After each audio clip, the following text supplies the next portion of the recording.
Okay, so I would remind you what we did last week. Last week we were talking about isolating something in your nature or personality that is problematic for relationships, and then we didn't really get to talk about how to change it. We just got to the point of isolating. So we went through different behaviors, and then we discussed that some people have a certain nature, for example. And I actually, interestingly, I heard this recently, the same thing I said. Someone else was saying that some people, their nature is to be different. It's not even about being right or wrong, it's about being different. It's just how they are. If everybody goes this way, they'll go that way. That's like a nature people have. And some people have a nature where they're very detail-oriented, and some people, they don't care about details. Some people are very conceptual, and some people are very practical. It's just the way we are, right? So we were talking about, we went down this whole list, at least the list that I came up, of ways people are, that I've seen. This way, that way, right? And then it became obvious that if we are a certain way and we're aware of it, that when dealing with certain people in certain situations, it's not going to work well. So what I wanted to address today is another common scenario that I get a lot, and I think we all experience this, that sometimes we hit a point where we need to change and we say, this is the way I am, I can't change. So I wanted to deal with that. When is that true and when isn't it true, and why we think that way, and what happens when we think that way? But before we begin, I want to tell you something I read on the airplane. Very amazing. It was a book about beliefs, and I think some of you might be aware that about placebos. You tell somebody, well, they do it the other way. They tell people this is going to create negative reaction, or you might get some allergic reaction. And that happens. Then they even did a study with wrinkle cream, wrinkle remover. Is there a video? I'm trying, can't see or hear. Oh. Paul, Guru Nishta, can you tell him to go to Mayapur TV?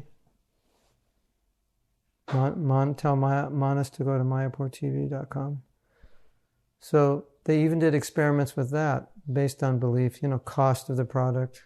Here's the $23 one, here's the $1,600 one. And actually, they got results by belief. So there were some other things they said that were just, that were amazing. Things that happened based on belief. So then you have this belief, well, this is the way I am, I can't change, which is, is a problem. Now,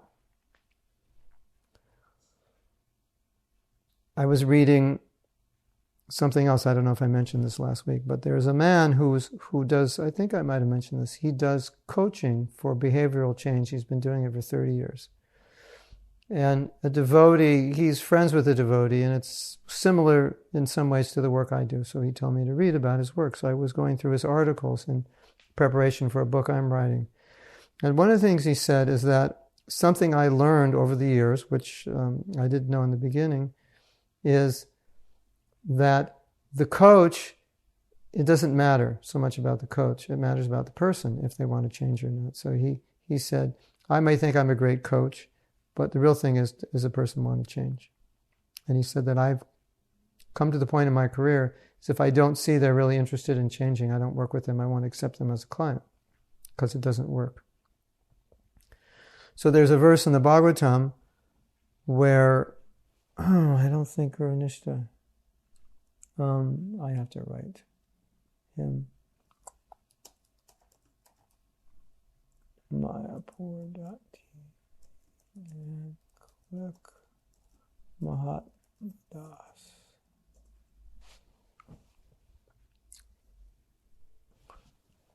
And you will see and hear. So, Prahlad Maharaj, he quoted a verse. Not he quoted a verse, he spoke a verse. Matirana Krishna Paratasvatoba, which means, Matir means your inclination, and Matirna Krishna means your inclination will not be aroused towards Krishna if you don't yourself have the desire, and it doesn't. Nobody can help you. There's nothing. It basically said nothing can help you if you don't want it, right? So this is a very, very common situation where you recognize you have a certain nature, or you do things a certain way, and it's not working within the situation. Granted, sometimes that nature is so inherent with your DNA and your personality type, it's like basically, it's kind of who you are. And I'm not talking about that, but I think most of the time when we're in these situations, that's not what we're dealing with. We're dealing with situations where we can't be better. Say I'm an introvert, all right? I'm an introvert, but in certain situations, it may be necessary to be extroverted, and people can do that.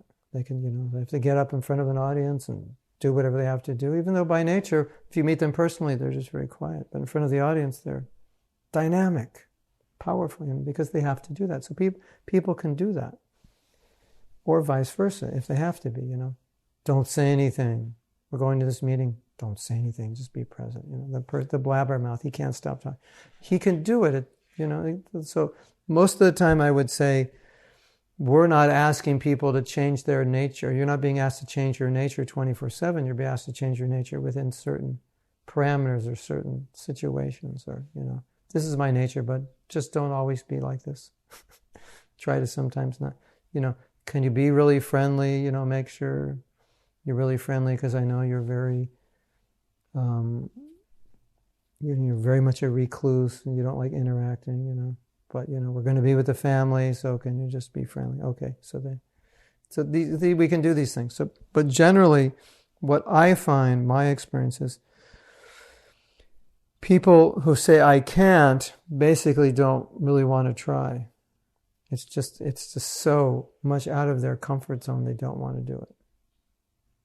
So I wanted to address that, because everything we've read from Prabhupada, he's asking people to cooperate in certain ways, to be respectful, to go along with authorities. He's asking people to do that, who by nature don't do that. They're hippies, they're anarchists, they're independent. And these were the people he was asking. These are people who are like Timothy Leary, question authority. That was the generation. So these were the people he was talking to. He was telling them, you have an authority in your temple, you have to work with them. You have to respect them. They're the temple president. You have to cooperate. Here's a temple, another position in the temple. You have to cooperate with them. These were the people he was, the anarchists. You have to cooperate. So, understanding that, then we can conclude that he's asking people to do things that maybe weren't easy for them to do, didn't come naturally, weren't so-called part of their nature or their culture, and people did it. We saw them do it. Why did they do it? Because they wanted to please Prabhupada. Even if it was difficult, even if it was uncomfortable. Now, Prabhupada put people in charge of temples. They were very young. It wasn't always comfortable. He asked people to go out and distribute books. It wasn't always easy. But he would always say, be sincere, Krishna will give you intelligence. So he was showing that there is a lot we can do to change our nature. Now, another interesting point. In the Bhagavatam, it says that all good qualities will manifest if you become Krishna conscious, so you don't need to endeavor separately. So this could be misunderstood to say, well, all good qualities will manifest. And now here we're talking about changing your nature, or developing a better attitude, or manifesting more humility or cooperation or more self-control than you think is capable. And then you can go to this verse in Bhagavatam. It says it will come naturally. So when I'm more Krishna conscious, it will come. It will manifest. That's something that a lot of devotees would say. I'm not on that level now, right? It'll come when I'm more advanced. So then how do we understand that?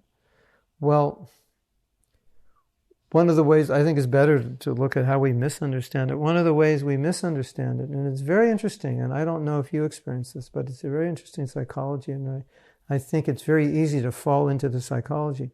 You have a process. It's called sadhana. If you do the sadhana process, it gets results. So all your effort is in the sadhana. It's not anywhere. It's in chanting, it's in reading, it's in kirtan, it's in association, it's in deity worship like that. And those are the processes which purify you. So you reserve your actions to those activities. And all the other stuff that needs to change, that isn't changing, you don't focus on that because you focus on the sadhana. Because by becoming Krishna conscious, you develop all these good qualities. And so I was thinking today, I had an interesting thought. Might even sound perverted to somebody. But the thought was, if we didn't have sadhana, would we have different attitudes? Would we endeavor differently to change ourselves? Like, let's say, there was no sadhana, there was just a philosophy. Like you study the Course of Miracles. You say, okay, this is how we should be. Well, then what's the process to do it? Where's the sadhana? Where's the practice? And so if you don't get a practice, then you would, or you don't have a lot of practices, you try to adopt the attitudes and the behaviors and become that way. And then start manifesting in your relationships and with your family and other people, So we should become humble. We should see God's hand in everything. We should accept everything as there's no such thing as a problem like that. So we're trying to see everything that way. So what I'm proposing, or what I'm seeing in myself and others, is that because we have a process, there's less of a tendency to adopt behaviors and attitudes which are Krishna conscious, because the process will do it. So you focus all your energy on the process, and then wait for the result. And if the result doesn't come soon enough, this is the way I am. This is just how I am. When I become more Krishna conscious, I'll be different. And of course, you will be different when you become more Krishna conscious. But it doesn't mean we shouldn't. It doesn't mean. I think it's a trap to not think that now I have to.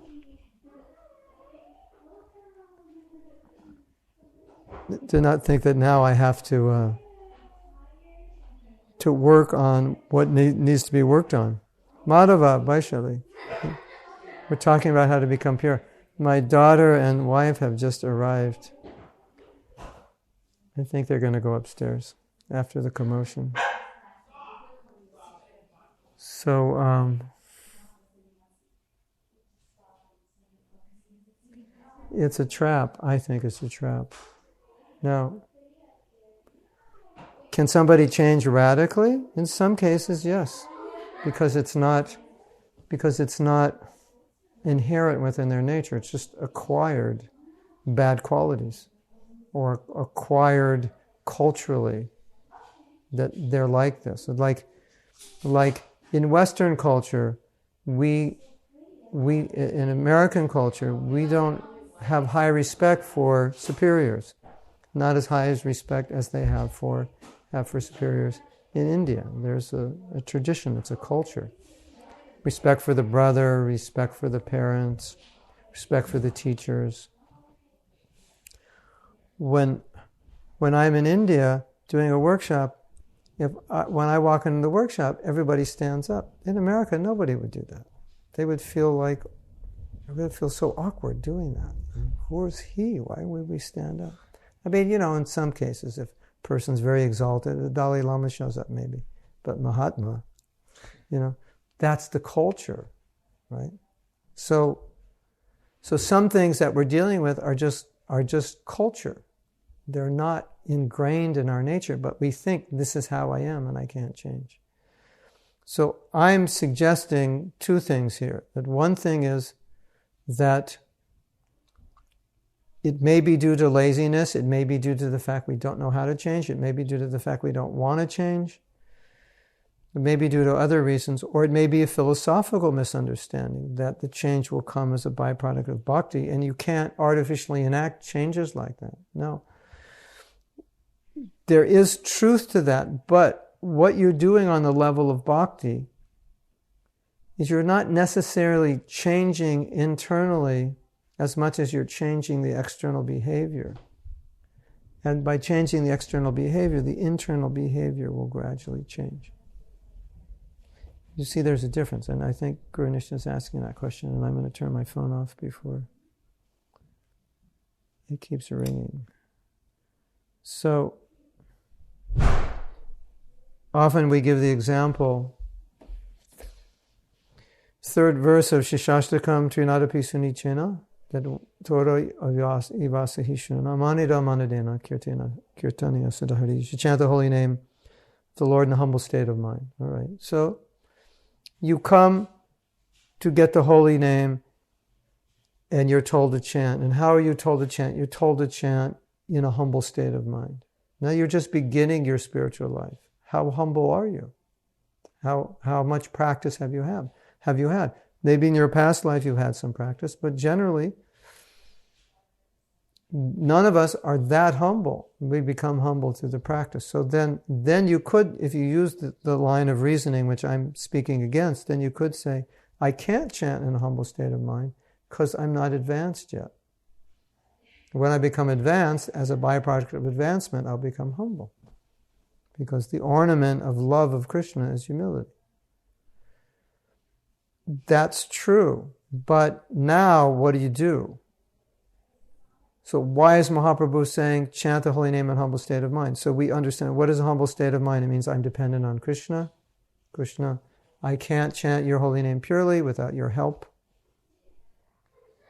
I want to be the enjoyer, I want to be the controller, but I know that's your position, so I want to act in a way to respect your position and understand my position and respect the position of others by seeing others as you're sitting in their heart and respecting, and I should respect them. So now, I'm trying to adopt this attitude and I'm trying to interact with people and interact with Krishna in my devotional service based on this mood, based on this understanding, and then practically applying it in these interactions, right? That's how we're manifesting humility. Now it's not really humility. It's the action of humility. Now you may be, just like Madhav, you may be feeling very proud of yourself and proud of your intelligence and proud of your ability, but you know that's wrong, so you decide, I want to serve the other devotees because by doing that, that puts me in a more humble position where I should be. But I don't feel it, but by doing it, I'll feel it. So you're acting externally, not because it's spontaneous and natural because you're feeling humble, but because you're not feeling humble, you know you need to even concentrate more on the action. So it's not existing within you internally, but you're acting on it. And so you can't say, well, I shouldn't act humbly because I don't have it, but rather you say, I should act humbly because I don't have it. And then by acting humbly, gradually I will feel the pleasure of interacting in a more humble way. I'll become purified by that action. So if we look at it in that sense, then much, if not everything that we're being asked to do is to go against our conditioned nature, to change our conditioned nature, at least in terms of manifesting the characteristics of pure devotional service. So many things we're doing. It's not my nature to respect people. It's not my nature. I don't, I'm from New York. I don't respect people, I want respect, They don't give me no respect. They don't give me no respect. So that's my nature. That's where I come from, in my neighborhood is all about respect. Okay, that's all right. That's your nature. It's not really your nature. It's your conditioning, right? But now you become a devotee. And then it's about, no, you should learn how to respect. So if you have that growing up, then when you become a devotee, it's going to be easier. It's going to be natural because you've done it. If you were raised as a Brahmin, you learned to do puja from the age of 12. You learned about all the standards of cleanliness, saying Achman and taking bath so many times a day and learning all these mantras. Then when you become a devotee, it's going to be naturally natural for you to be a pujari, just because you know that. But it doesn't mean someone who wasn't raised that way can't become a pujari. They can't do it. But it may not be so natural, so they have to work on it. And so many things we do in Krishna consciousness, because they're sattva gun and we were raised in passion and ignorance, they don't feel natural. And they're not natural for us, but we do it. So in that sense, so much of what we're doing is confronting a nature which is not conducive for bhakti, and then we're having to alter it, to change it. So that being the fact, then to say, in relationships, if my actions or nature or behavior is a certain way which doesn't work, that I can't change it, would it, to me, unless it's your inherent nature, like your Brahman, Kshatriya, Vaishya, Sudra, or by nature your Grihastha, or by nature sannyasi, something like that, which is like inherent, which is not necessarily going to change.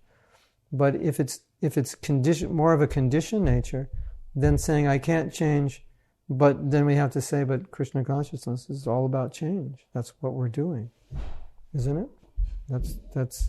It's all about acting in a sattvic way and taking people who are not sattvic, and a lot of what we're taught to do is awkward. We're taught levels of cleanliness that are awkward for us. We're not used to it. We're just washing your hands before you eat, wash your hands after you eat, wash your feet before you eat, wash your feet after you eat. Do Achman before you chant Gayatri. It's like, why all these? Because it's ritual purity. It purifies us and it cleanses us. So Guru Nishna has a question: how to change radically? I try, but revert back to my original self. Does it mean that the change is not that important for me? There's different reasons that might happen. It might be that you're very habitually conditioned to that, and that it's a combination of many things. You may not want to change it. You may want to change it, but it's going to take time. It's not going to happen overnight. So, depends on what it is. It's going to be different for everybody. Sometimes when you want to change something, you need a support system. So you need people to help you, to monitor you, to ask you, how's it going? To commit to say, this is what I want to do, I want you to help me. In some way you work with them. Say, this is how I need you to help me. So, Jai finally made it. You only missed a half hour. You only missed the best part. This is Gopal, this is Timothy. Tim, yeah. This is Joy. Joy Ananda. This is Judy. This is Brajasundari. And this is Janava. So we're talking about this whole. When did we start? We started 5 weeks ago, 5 classes ago. And we're talking about people working together, and then we're talking about nature. How you have your nature, he has his nature, I have my nature, you have your nature, and some natures don't work because So then, how do we deal with that? And then so now we're talking about the argument. This is my nature, I can't change. And we just blasted that one out of the water pretty much, based on the idea that practically everything in Krishna consciousness is about changing. And one of the things, I don't know if devotees realize this, but one of the things that's actually happening is that we're coming from the modes of ignorance and passion, predominantly ignorance in our Western culture. Krishna consciousness is sattva. And for someone in passion, ignorance, we are very resistant to sattvic life. It's not natural, It's very regimented. It's very much about being present. It's very much about being disciplined. It's about being clean. It's not about doing 16 things at one time. It's just like it's antagonist. It's antithetical to what goes on in this culture. This culture is so about passion. I get these newsletters by these success guys, and this is, it's good stuff, but it's just like, it goes off the charts a little bit. It's about they always talk about like achieving like ultimate levels of incredible, phenomenal success to the, like, like the nth degree of, it's like you can't even sleep if you think like that. You know what I mean? It's like, like what they say, Einstein missed his wedding because he was in the lab that day, and he was so absorbed, So that's this culture, that's the passion, that's, success, become better. Now you're, you've reached this huge level of success and you become even better and more proficient. And, it's just like, take it out, to another billion people. Okay, that's great. But I'm just making a point. It's just like, that's the culture, right? That's what we're dealing with. That's what we're brought in. And Krishna consciousness is about sattva, right? So if you learn, for example, if you learn deity worship, there's so many principles in deity worship that Westerners don't. Why do I have to do that? It's all about purity and cleanliness. Oh, when we were young devotees, we would not go on the altar if we went outside. Our devotees contaminated. We went outside. What even, it was like, you can't eat in it. You can't go in the bathroom. You can't go outside. To touch something dirty. Okay. And someone else looks at that and says, "You're nutty. It's clean. There's no spots on it." No, it's contaminated. Right. Prabhupada said, if you drink water from the bathroom is contaminated, and that water will contaminate your consciousness. It's like, what does he mean? It's just water in the bathroom.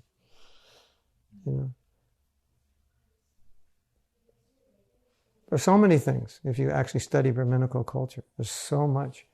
So we're having, and then Vaishnava etiquette. Why should I respect him? Well, he's senior. Yeah, but he's stupid. But why should I respect him? He's, I know more than him. That's the Western, right? So then Vaishnava, it's not like that in Vaishnava. No, he's senior. You respect him. You honor, serve him. Why should I serve him? He didn't even graduate high school. That's the Western mind. Why should I listen to him give class? He doesn't know any shlokas. That's what we're dealing with. So when we say I can't change, sometimes what we're actually saying is I can't come to Sattva Gun. Now look at psychology. If you believe something is right and you have a certain nature, nobody can tell you it's wrong. Right? And sometimes you might be wrong. It's a chance, right? Possibility. You might be wrong about something in your life. Right? Were you ever wrong before? All the time.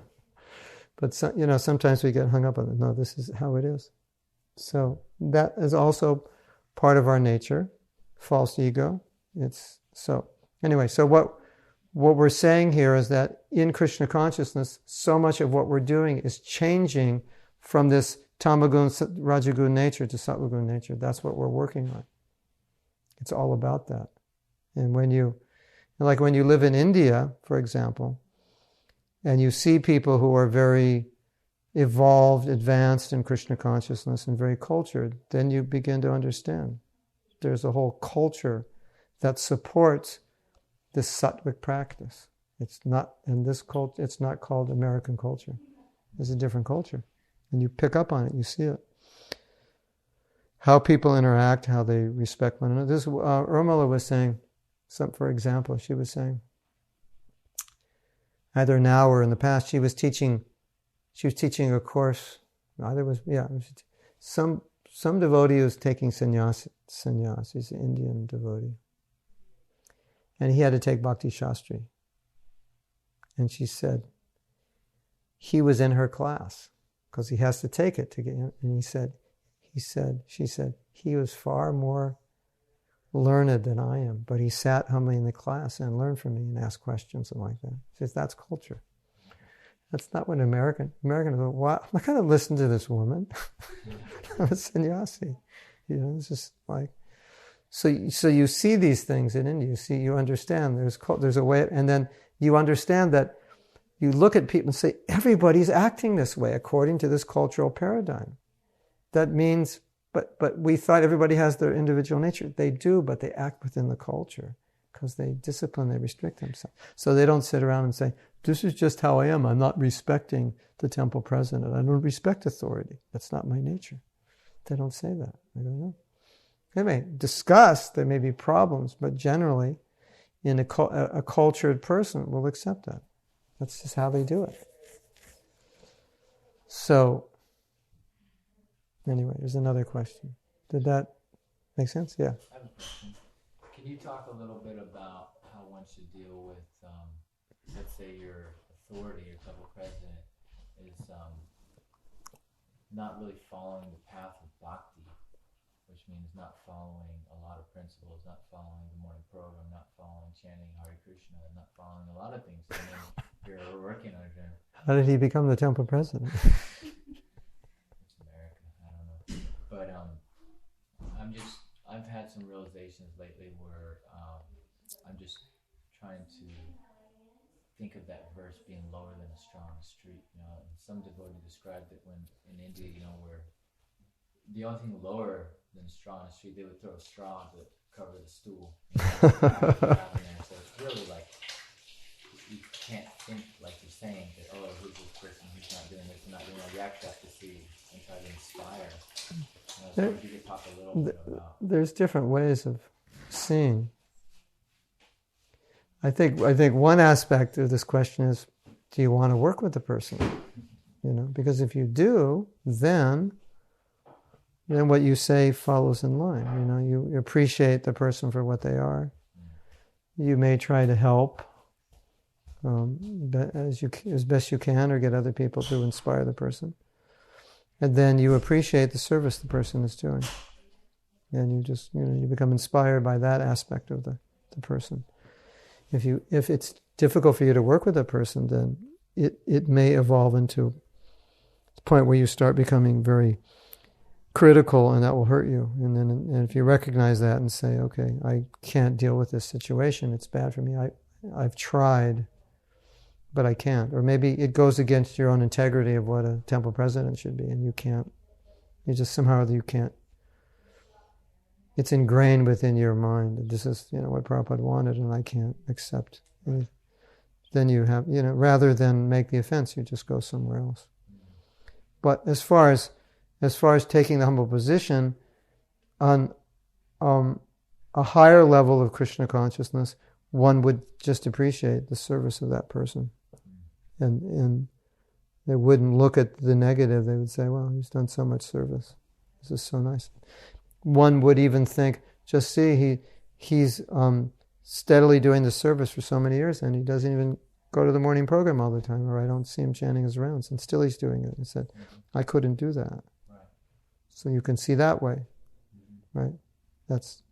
Now some people will say that's artificial. I can't see that way, and probably for them it is. But that's how we're instructed. Yeah. So it's like we were talking before you came about the point of, I may not be humble, and therefore I say, well, I can't be humble. Be more humble. No, I can't be. It's not my nature. I'm not advanced yet. I can't. I'm not Krishna conscious. Sometimes devotees say, you should be this way, and what's the answer? I can't. I'm not Krishna conscious. I'm not Krishna conscious enough to be this way. Which is a really bad answer, because you don't have to be Krishna conscious to act that way. You have to be Krishna conscious to be that way. But you don't have to be Krishna conscious to act that way. And there's a difference between being and acting. And that's where we get messed up. See, you understand the difference? I'm not humble, but at least I can fake it. So it helps me in my devotional service. I don't like the fact that this god brother of mine is more successful than me. But I have to deal with that. And I said, no, I actually should be happy, because that's the right attitude. So then I try to make myself happy that he's successful, even though I wish I were successful and he wasn't. But that's not happening. So, and I know that's the wrong way of thinking. So when I see him, I say, I'm so happy what you're doing. I act in the proper way. The proper etiquette, the proper relationship. So people say, oh, Mahatma, you're so humble. I say, no, I'm not humble. I'm just acting humbly. Because I know if I don't act humbly, then I'll be acting proudly, because I'm proud.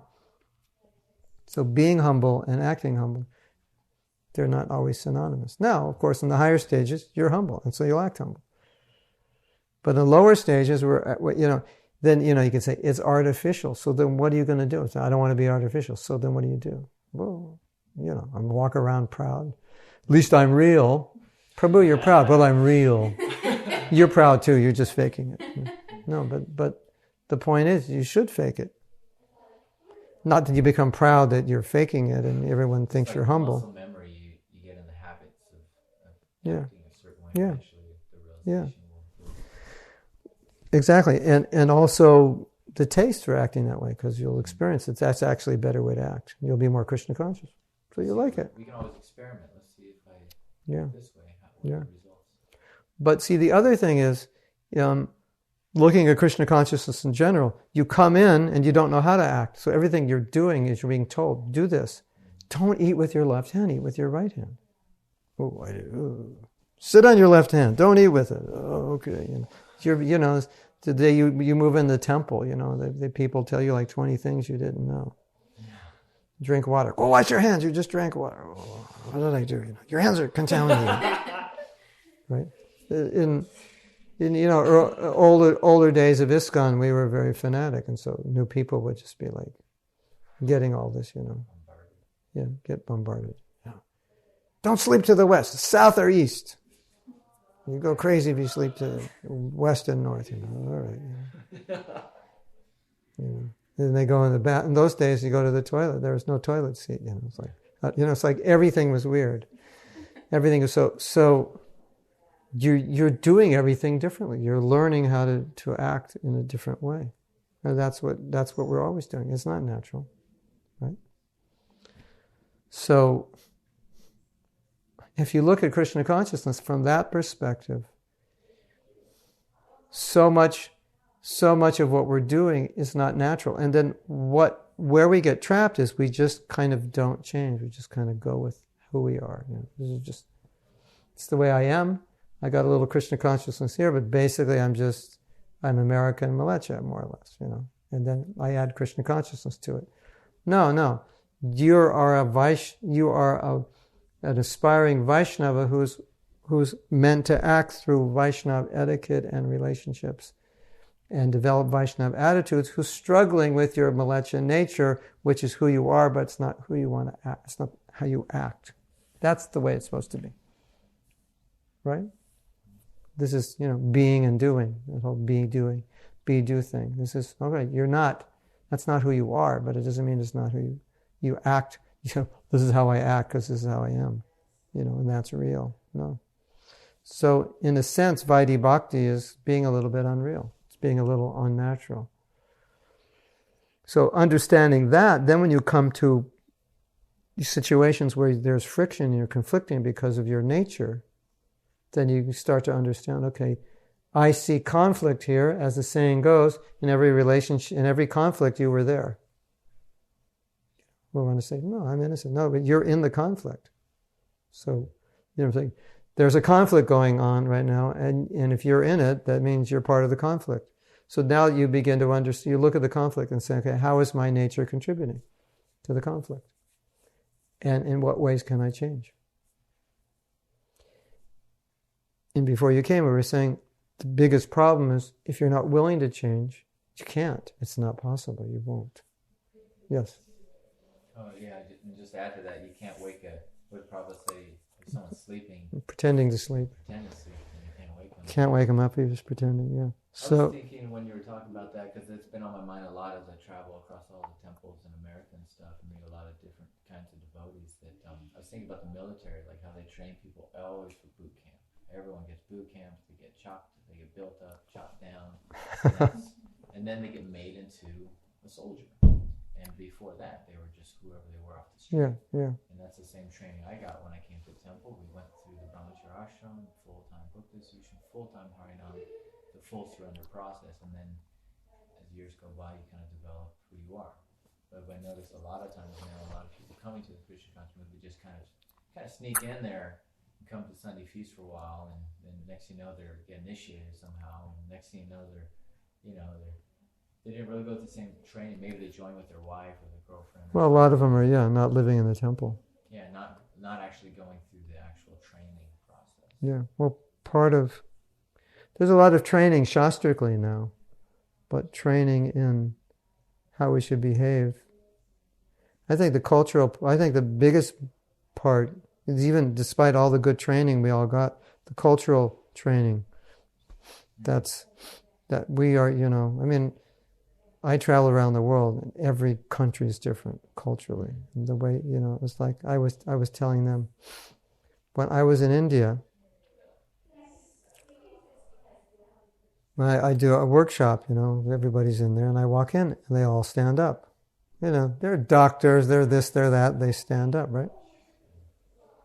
Or I'll go to a home program, and I'll come in, and they'll, everyone will kind of, stand up, walk around the way. They'll be like, they'll greet you that way. Or I'll go to another country, they'll do it another way. I'll go to another country, nobody will give me the time of day. It's so you see, but in theory, there should be one universal Vaishnava culture wherever we go, but there isn't, because cultures are different. So, and when you become a spiritual master, then you really experience the cultural difference, because in some cultures it's like, wow, it's like the way they treat you is so, how should you say? I don't even know what the word is. Respectful. Non-disrespectful. It's ingrained within the culture. Guru, disciple, it's just part of that culture, In the West, it's kind of, more guru, disciple, it's different. It's a different culture, but there is a standard, So we need to learn the cultural standard, and then we try to adapt ourselves as much as we can. Now, this is difficult. A lot of devotees, unless you spend time in India, don't even know what the culture is. They actually don't. It's just, hey Prabhu, what's up? Bunches. Yeah.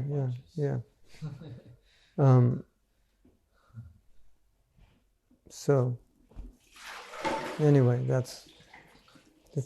anyway. I don't know if everyone will agree with me, but this is something that I deal with a lot in terms of people saying, I can't change, this is how I am.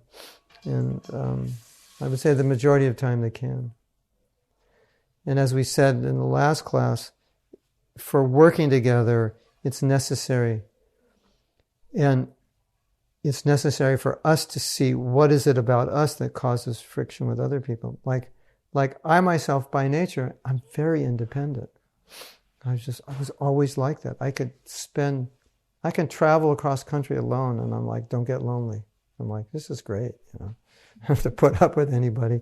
And I'll travel across country, and I'll listen to lectures for 10 hours, and just be completely happy. That's just, I always was like that. But when you're working with groups and with devotees, if I'm too independent, I don't want, we should do this. No, I'm not going to do that. I do it my way. Then it becomes a problem. If I recognize that's my nature, then I immediately can see, okay, I can't do that here. It's going to be a problem for these other people. I have to compromise with what everyone wants to do or needs to do. I try to convince them to do it this way. I think this is better, but I have to, right? And so if there's friction, then I understand, the friction, what am I contributing? Because I recognize I have this nature. But if I'm oblivious to that nature, then I just think it's their fault. So that's that we talked about last week. That's step one. And then step two is, what are you going to do about it now that you realize you have it? And that's what we're talking about today. This I can't change. Now, there's, I'll tell you about this process, interesting process, and I'll get to your questions. Studying this coach, he does behavioral coaching. It just changes people's behavior. So people request, they say, this is what I'm like and this is what I want to be like. They request, I would like to act this way. So then what this coach does, he says, well, get people that you trust and meet with them and have them tell you how you can do that. How you can be better at what you want to do, and then have them monitor you for 6 months. So and give you feedback, or let you know when you're not doing that, you're not doing it, or how you can do it better. So how many people would like to do that? He said it works because you're going for a period of time, and it gives you enough time to develop that new behavior. And you have people helping you. So that's because they want to do it. And they're willing to do that, and it works. He said it almost always works. That there's, they choose the behavior, and they choose the people who want to help them. So his point was they have a willingness to do it, and because of a willingness to do it, it works. And the ones that don't have a willingness to do it, he doesn't work with them because it doesn't work. So we take that personally and we say, if I think this is the way I am, I can't change, that's how you're going to be until the day you think I need to change and I'm willing to change. Then it can start happening. Otherwise, just, and then if you're married, then you understand a certain way your wife is, a certain way your husband is. It doesn't work for the other person. You have to do something. You can't, you say, if I don't, it's not going to work. I'm going to drive this person completely crazy. They keep telling me, this bothers me. You always do this. There was this thing in the news or some thing on my internet news. They did a survey with women, and they said most women can't stand the way their husbands dress. And the average, they only lasted 6 months without just saying, I can't deal with this, and just taking over and telling him how to dress. That was, So it's like, so then the husband has to say, okay, well, I'm just a slob. This is my nature. I wear t-shirts and jeans. That's it. And t-shirts, jeans, and thongs. That's my style, Say, yeah, but I don't want to hang out with a guy in a dirty t-shirt and jeans because I don't dress that way. I don't want, so you have to. So then the guy understands, okay, So then he has to change, even though it's not his nature. And yes, it's not, Well, tell me what looks good, and okay. So you realize in relationships you have to adjust because you're going to drive another person crazy if you don't. So I don't think it's any different in working with groups. If you start to understand you have a certain nature and it's not working, you have to realize, okay, this is not, just to work in a group, a person with my nature has to change something. Otherwise, I'm just so headstrong about what I believe. I have to change that nature. I have to, or like we're saying in this situation with the temple president, I may have to bow out because my nature is so everything has to be pucka perfect, that if I stick around, I'll drive him completely crazy. I'll go to the GBC and have him, hit him in the head with a hammer. So I just got to back out of this situation because I know what my nature is. So I'm going to take another route because that's the more Krishna conscious thing to do. So, okay, we have a question here. How can one tell the difference between something that's our nature and something we have been taught like a bad habit? It's a very good question. Ask your mother what you were like when you were a kid. The last 3 weeks, I've stayed at 4 people's homes, all with kids. So I can tell you, every one of those kids is different. In one home, Guru Nishta knows, her son, he doesn't talk to me. The only way I can get him to interrelate with me is if I pick up things and throw them at him. And pick him up and throw him on the bed. Then he starts relating. But before that, he's afraid of me, right? And Madhava and Vaishali know that their son, he won't stop talking to me. And wherever I go, he follows me and he talks to me non-stop, right? So you've got one that won't talk to me and doesn't follow me around. They both like to be picked up and thrown on me. So, and one who won't stop talking, right? And then I was in another house, and with this girl, she cannot sit in one place for 15 seconds. 15 seconds is the maximum, and she gets up and moves. 15 seconds, moves. 15. And whatever you say, she repeats. Everything you say, she repeats. Itago Premananda. Itago Premananda. Everything you say, she repeats. It's like her nature. And then we go for a walk. And her father says, run, so we could walk fast. And she just starts, she's 2.5 years old, she just starts running, for like 5 minutes, just to run. What kid runs for 5 minutes? So they're all different. So ask your mother. Of course, some of that nature could be, your siblings and parents did something that drove you crazy and you're acting that way. But when we talk about nature, generally what we're talking about is Brahman, Kshatriya, Vaishya, Shudra, that nature. Brahman, like some people, they're Brahminical, they're intellectual. That's who they are. They're teachers, You see them, all these teachers out there, they're writers. They're writing, I've just finished my 67th book. And I've been on the road lecturing for the last 43 years, It's like, that's who they are, And this other guy, I just started my 76th business. I'm now worth $48 billion. He's like 93 and he's going strong. He's a Vaishya. That's just his nature. He's not going to be a Vaishya. And others, and the artist, is just like 20 hours a day painting. Can't stop. As soon as he wakes up, he wants to finish. Right? We see at least in the old days, in all the artists were drawing in class every day. They draw. It's like all the time drawing. Like don't you get tired of drawing? You're painting like 8 hours a day, 10 hours a day, and you're in class drawing. You just like take a break. No, that's the artist, right? Or the Beatles. How many songs did they write? Didn't they write enough songs? Didn't Paul McCartney, wasn't he satisfied?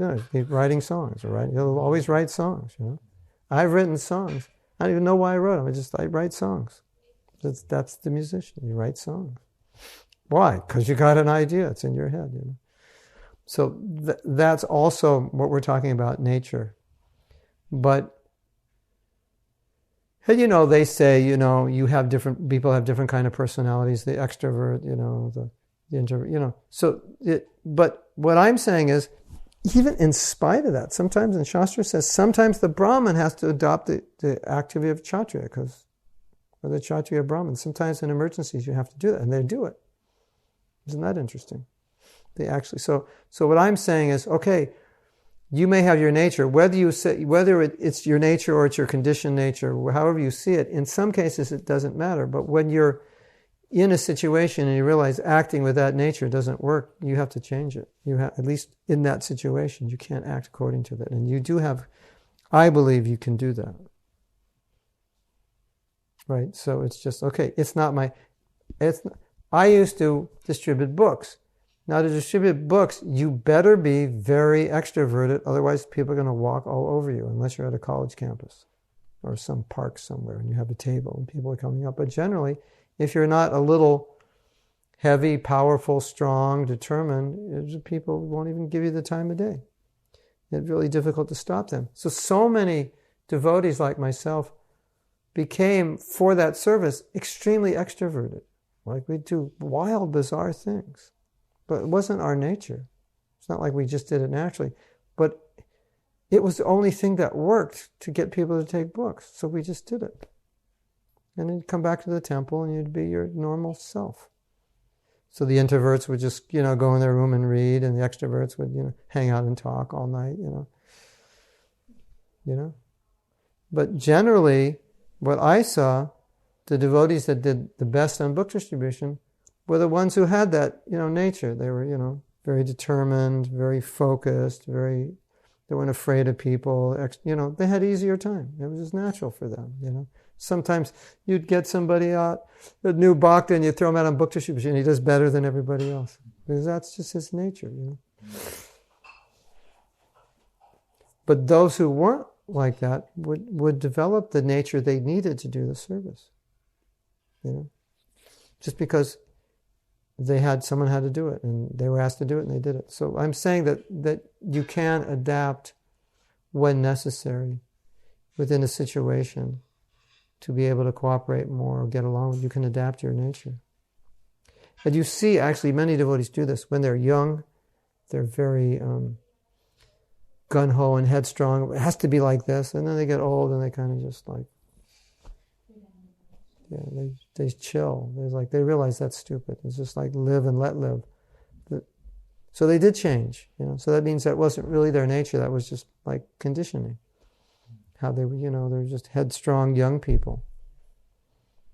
So I think this is very important, to be aware of what you're like and then understand how it can be a problem, and understand that many things you do in Krishna consciousness, you're doing them not because you realize them or that's who you are, but because that's the right thing to do.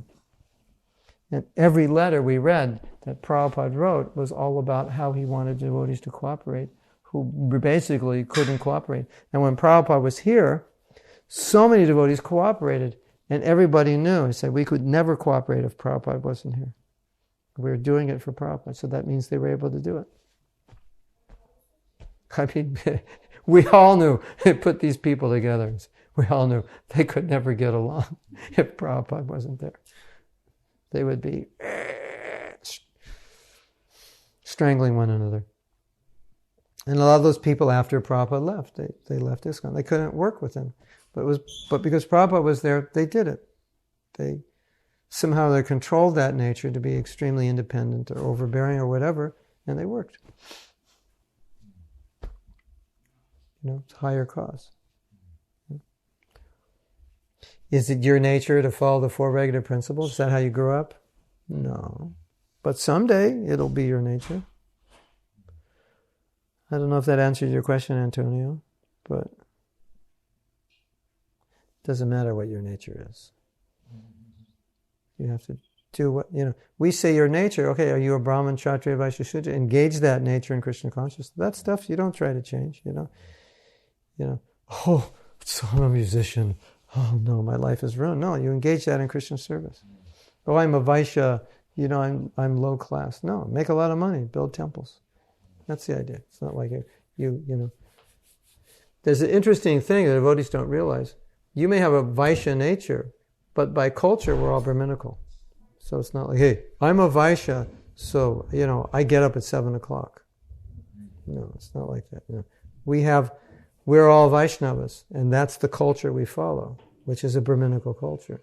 So nobody should think, I'm a Shudra, I don't follow that, I'm a Vaishya, I'm a Kshatriya. No, we all follow the culture. Culturally, we're all the same. But by nature, we have different tendencies. But it's not because of a certain tendency you say, I'm not Brahminical. I mean, it's true, some people are not Brahminical. But as devotees, we're trying to cultivate that. That Brahminical is Sattva Gun. That's what we're trying to cultivate. Trying to come there somehow. Someday, come to Sattva Gun. So I have another question. This is really good to hear. Thank you. I have seen also that the reason why it's difficult to change is because change is like a small dead, killing our old habits. To take on the new ones, but we don't like it because we're so comfortable being the way we are, even if it's not healthy, and we realize it sometimes. It takes an effort. We fear the change. Yeah. So you want to hear a definition of fear? If I can remember.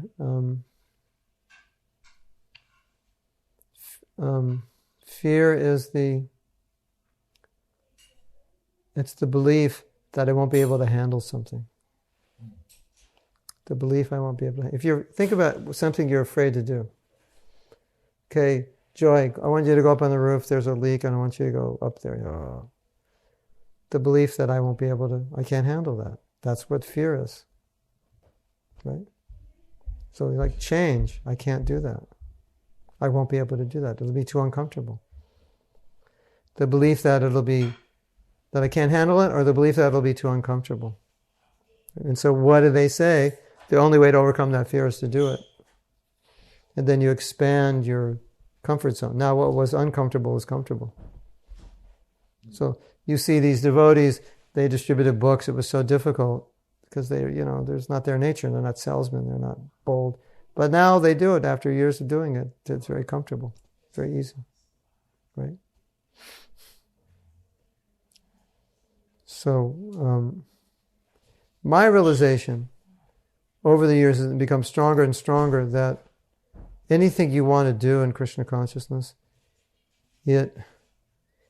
see what happens is as you advance, you realize that you need to do certain things. And it's kind of like you knew that when you were younger, But it was just like, I can't do that. It's too much. It's too hard. It's too difficult, right? But you come to a point in your Krishna consciousness where you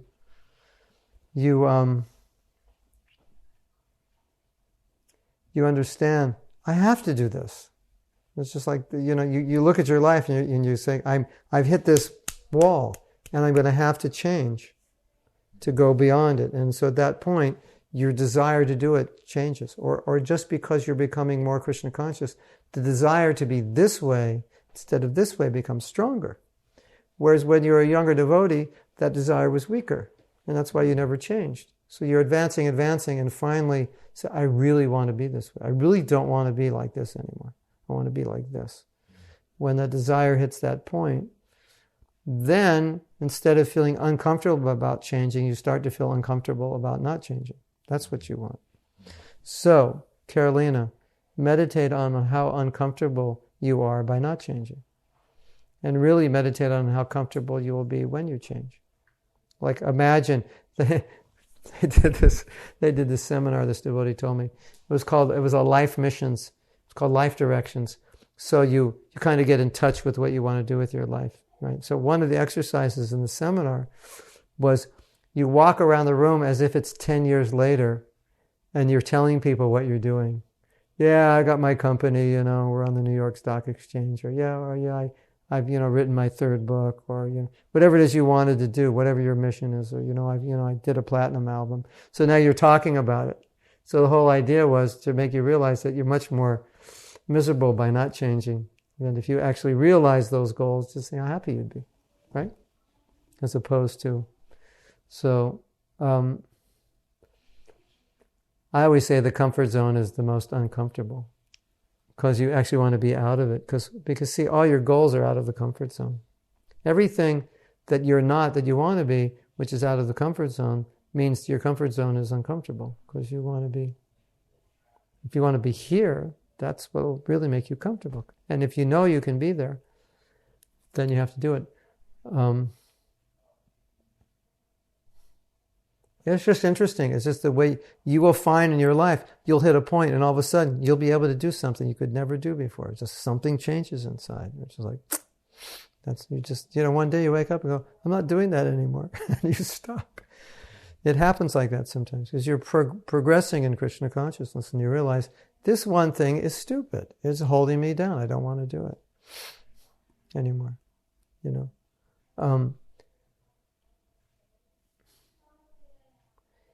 And also, the stakes are very high. Going back to Godhead in this lifetime, saving millions of people or thousands or hundreds, the stakes are high of what a little change will do when you think about it. And Maya's always there to remind you what it's going to be like if you don't do it.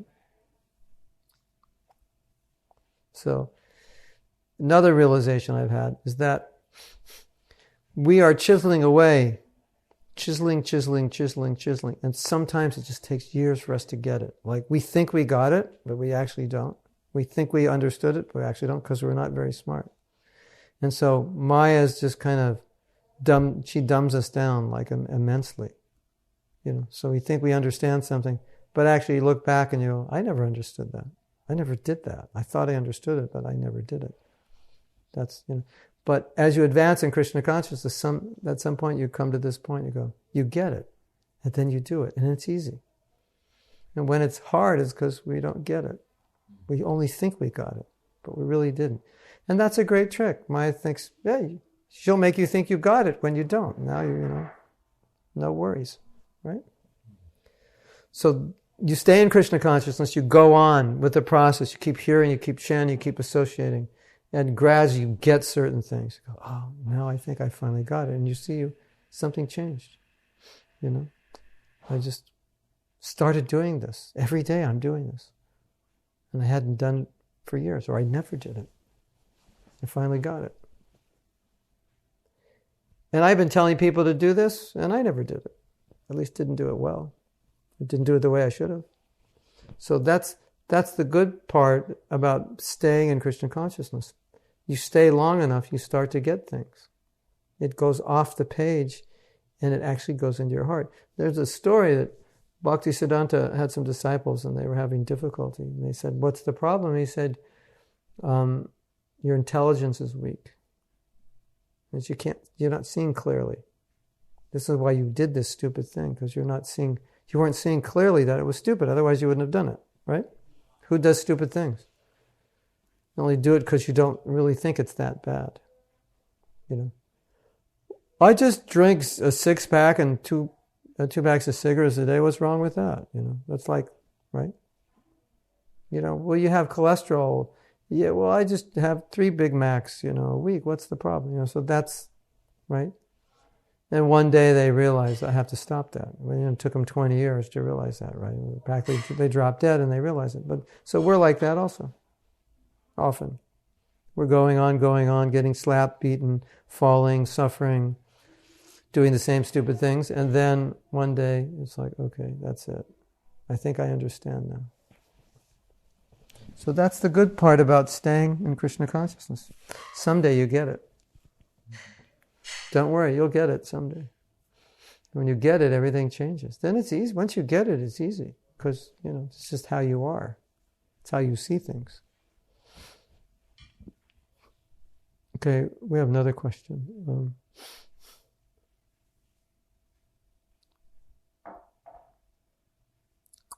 Realization I had recently was by eating not offered food cooked by a non-devotee. It was like I was earlier on a platform and suddenly fell down. It took me a week and a lot of effort to be somewhat back. Scary.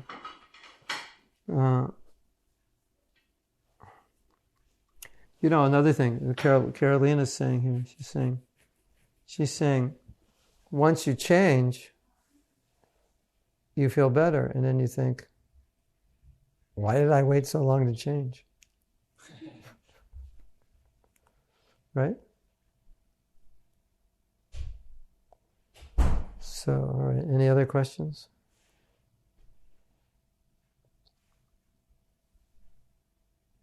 Here.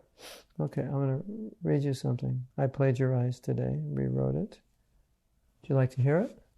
It kind of fits in. Do you talk about what's wrong with people, or do you talk about how to move forward in your life and service? Do you procrastinate around your goals or execute them? Do you spend time watching things like TV or making things? Are you distracted or concentrated? Do you have to change? Do you hate to change or love to make needed changes? So it's like for everything you can juxtapose it with something. I don't want to make the change. Or do you love to be, do you do what everyone does to improve, or do you do what few others are willing to do to improve?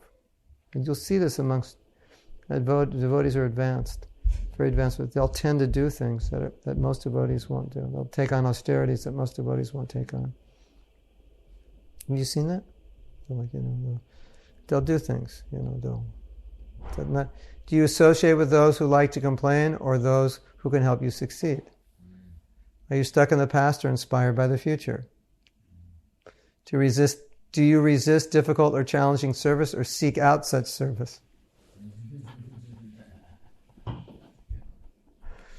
Do you do your service well enough to just get by, or do you approach it as an artist would approach a work or on a masterpiece?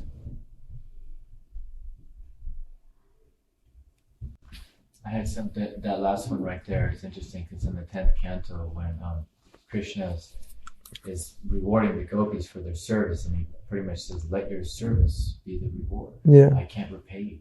Yeah. So then one of my godbrothers who made a very interesting comment on it, and he said, I had to think of myself, like, would I really be satisfied with my service as being my spiritual enlightenment? Like that's what I'm doing for Krishna. And it made him think, Yeah, of course, the gopis had love. So if you have love, then definitely you'll be satisfied. Yeah. But still, in this principle, you should be satisfied. That's a principle. There's a story. This devotee wasn't satisfied, and he wrote Prabhupada, maybe I should do this, maybe I should do that. And so Prabhupada saw he was restless. And Prabhupada wrote him back. He said, a devotee is satisfied with a little prasadam, a little service, and a little place to sleep. That's a Brahmin. Brahmins are simple. We're working on it.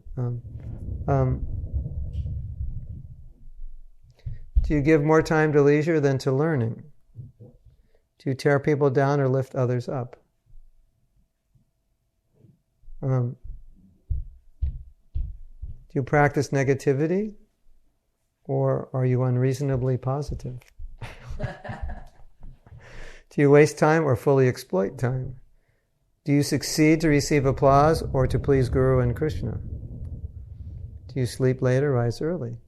Do you do your service just to get purified, or do you see your service as a means to change the world? So, if we're using this discussion as what we've been talking about today, then say, this is my nature. I always criticize people. That's my nature. So then, do you always criticize, or is that your meditation, or do you meditate on how you could better serve or uplift? So it's all this choice thing here. So when we say it's my nature, but we're also dealing with choices, and this is all about choice, right? What are you doing now? Well, I'll kick back and watch TV. Oh, I could kick back and learn something. Distracted during japa or focused? Who chooses if you're distracted or focused?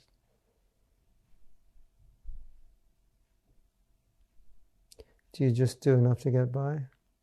Or do you go the extra mile? So it's like, okay, maybe my nature is I just do enough to get by because I'm lazy. That's who I am. But is that the way I want to be? And so, the way Prabhupada dealt with all of us, he never really acknowledge that, okay, because some people, their nature, they're just lazy. It's just how they are, they're just like, you want to do something, want something to eat, it's too much trouble to get up, it's too much trouble to cook, just give me a bag of potato chips. Some people are like that. It's just who they are, But now you become a devotee, and that doesn't work anymore. It just doesn't work. So when Prabhupada trained and taught us, he was not like looking at, okay, here's the lazies, they're useless, and here's, it was like, okay, this is the process. If you're sincere, you'll be able to do it. That was basic. Whether the practical reality is that everybody can do it is another thing, but that's how he presented it. If you're sincere, if this is what you want, you'll be able to do it. It might be easier for you than for me, because you're a little more further along the road, or you're a little more sattvic, but still, that's how Prabhupada presented it. It's for everybody. So, that's how it works.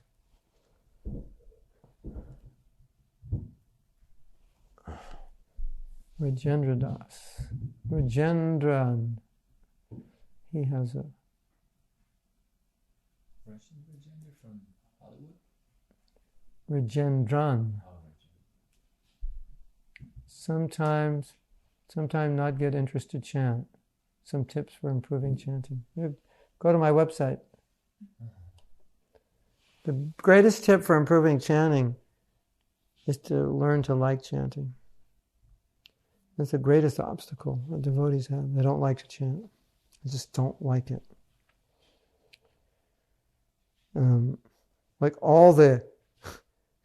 How do I control my mind when I chant, right? Do you ever have trouble thinking about something you like, you really like? Do you have trouble focusing your mind on something you really like? You have trouble focusing on things you don't like, right? Okay, Prabhus, focus on a blue broom. Just want you to focus on a blue broom. That's not going to be fun, unless it's an amazing broom. Focus on one thread of the carpet. You're not going to be able to do that. It's not attractive. Unless somehow